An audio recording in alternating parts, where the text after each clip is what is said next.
This happened when I was 17 years old. I would go to the gym 3 to 4 times a week and ride the bus home.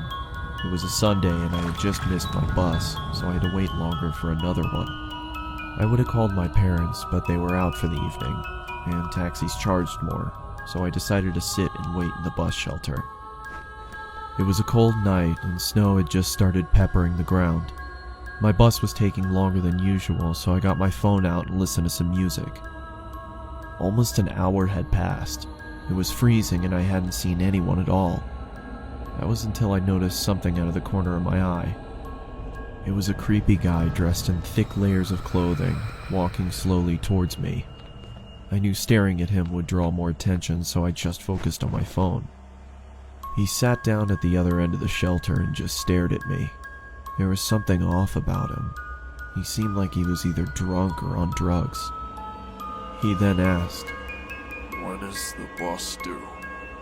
I took out my earphones and said, "I think it's delayed, because of the snow."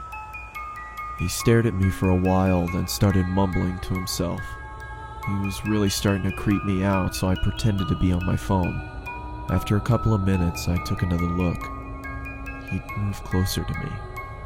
I looked away for a second, then heard the sound of him sliding even closer. I turned to him and said, "You okay there?" He stared at me with glossy eyes, lifted his arm and leaned towards me. Immediately, I grabbed my bag and ran as he fell to the ground. I ran down the road, trying my hardest not to look back. I kept going until I got to the next bus stop. I turned around to check to see if he was there. He was gone, so I went to sit down. Feeling relieved, I rested my head on the back of the glass and waited for the bus.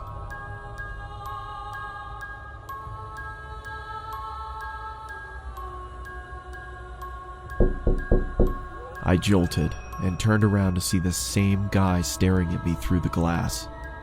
"What the hell is wrong with you?" Then he started walking around the shelter towards me. "I'm warning you, stay back!" I yelled in panic as I was backing up. I wanted to run, but I left my bag in the shelter and I couldn't leave without it. Suddenly, the man leaped at me and I quickly moved out of the way. He fell to the ground face first. I froze in shock, then noticed the blood coming from his face. I tried to get a response out of him, but nothing worked. I called the police and paramedics and they arrived shortly after. I told them what had happened and they told me that the guy was on prescription drugs. They found a photo in his wallet of him and his son. The boy looked just like me, so we assumed he thought I was him. I later learned that he had lost his son in a custody battle and went off the rails. He was taken away for treatment. That was the last I saw of him. I got my driver's license shortly after, and have never been on a bus since.